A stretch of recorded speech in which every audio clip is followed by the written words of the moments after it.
उद्धव और शिंदे गुट को चुनाव आयोग से बड़ा झटका लगा है। चुनाव आयोग ने शिवसेना का चुनाव चिन्ह फिलहाल फ्रीज कर दिया है। दोनों गुटों पर धनुष बाण के इस्तेमाल पर रोक लगा दी गई, यानी कि जो चुनाव होगा उसमें दोनों ही गुट इस चुनाव चिन्ह का इस्तेमाल नहीं कर पाएंगे, यानी धनुष बाण का इस्तेमाल नहीं हो पाएगा।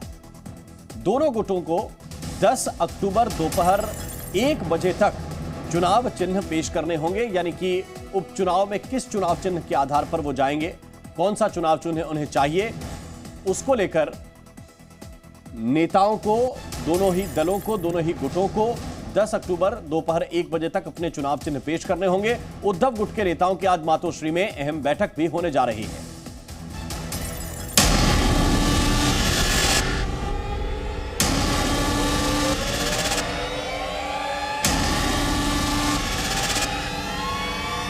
शिवसेना में नहीं चलेगा धन। ये सिर्फ 1 एकड़ जमीन पर कृषि करके हर महीने 1 लाख तक कमाते हैं।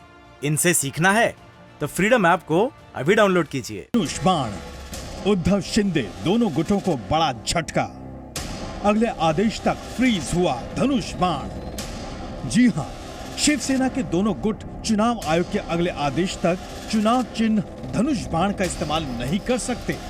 8 अक्टूबर को जारी किए गए अपने आदेश में चुनाव आयोग ने उद्धव और शिंदे दोनों ही गुटों से 10 अक्टूबर तक अपनी तरफ से पार्टी के नाम और चुनाव चिन्ह के 3 विकल्प देने को कहा है।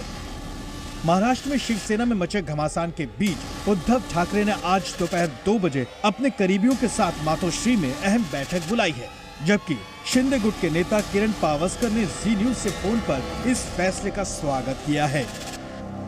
कमीशन ने जो भी डिसीजन दिया है वो हमें उसका आदर रख के हमें मान्य करना है। उसके साथ साथ हमारे बारे में जो मंडे हमें जो सबमिशन वापस करना है जी, आप कल हमारे पक्ष के प्रमुख नेता एकनाथ जी शिंदे साहब और बाकी के नेता विधायक साथ में बैठ के उस बारे में डिसीजन ले लेंगे और मंडे जो सबमिशन करना है वो जरूर करेंगे। यानी अब ये भी साफ हो गया है कि 3 नवंबर को होने वाले अंधेरी ईस्ट विधानसभा सीट के उपचुनाव में दोनों ही गुट धनुष बाण का इस्तेमाल नहीं कर पाएंगे। माना जा रहा है कि चुनाव आयोग के इस फैसले से सबसे ज्यादा नुकसान उद्धव गुट को होगा, क्योंकि आगामी उपचुनाव से शिंदे गुट ने दूरी बनाई हुई है, जबकि उद्धव गुट को पार्टी के नाम में बदलाव के साथ साथ नया चुनाव चिन्ह भी लेना होगा। उद्धव ठाकरे के बेटे आदित्य ठाकरे ने इस फैसले पर नाराजगी जाहिर करते हुए ट्वीट किया है कि देशद्रोहियों ने आज शिवसेना के नाम और प्रतीक को फ्रीज करने का घिनौना और घटिया काम किया है। इसे महाराष्ट्र की जनता बर्दाश्त नहीं करेगी। लड़ेंगे और जीतेंगे। हम सच्चाई के पक्ष में हैं। सत्यमेव जयते। इस बीच उद्धव ठाकरे गुट ने चुनाव आयोग को अपने मुद्दे सौंपे हैं, जिसके मुताबिक अंधेरी उपचुनाव को देखते हुए ही शिंदे गुट तुरंत सुनवाई कराने की कोशिश कर रहा है। उद्धव गुट ने यह भी कहा कि हम ही असली शिवसेना हैं। शिंदे समूह का समर्थन करने वालों के खिलाफ निलंबन प्रक्रिया लंबित है। उद्धव गुट का दावा है कि उनके पास 2,62,542 पदाधिकारी हैं, जबकि शिंदे गुट में कोई भी नहीं। उद्धव गुट ने यह भी दावा किया है कि उनके पास 10 लाख समर्थक हैं, जबकि शिंदे गुट के पास 1,60,000। उद्धव गुट ने शिंदे गुट की याचिका खारिज करने की भी मांग की है। आपको बता दें कि शिंदे गुट ने ही धनुष बाण चुनाव चिन्ह का इस्तेमाल करने की इजाजत निर्वाचन आयोग से मांगी थी, जिसके बाद ही ये फैसला आया है। ब्यूरो रिपोर्ट, जी मीडिया।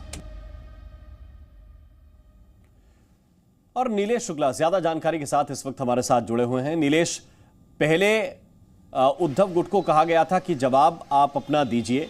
जो जवाब दिया है उसमें बहुत ही विस्तृत तरीके से बताया गया है कि सब कुछ हमारे पास है, एकनाथ शिंदे गुट के पास कुछ है ही नहीं।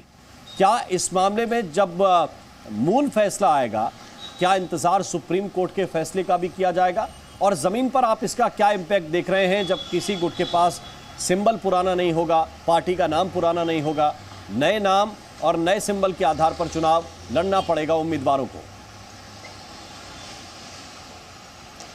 जी बिल्कुल राम, हम देख रहे थे बीते कई महीनों से जो एक जंग चल रही थी दोनों गुटों के बीच, खुद को असली शिवसेना और नकली शिवसेना साबित करने में दशहरा रैली के दरमियान भी सबसे अहम मुद्दा यही उठाया गया दोनों पक्षों की तरफ से कि हम असली शिवसेना हैं और वो नकली शिवसेना है। लेकिन अब चुनाव आयोग के इस आदेश के बाद स्थिति जो है वो उद्धव ठाकरे के लिए बेहद ज़्यादा गंभीर होती नजर आ रही है, क्योंकि ये आदेश जो है वो जारी किया गया है सिंबल एक्ट 1968 के पैरा 5 के तहत।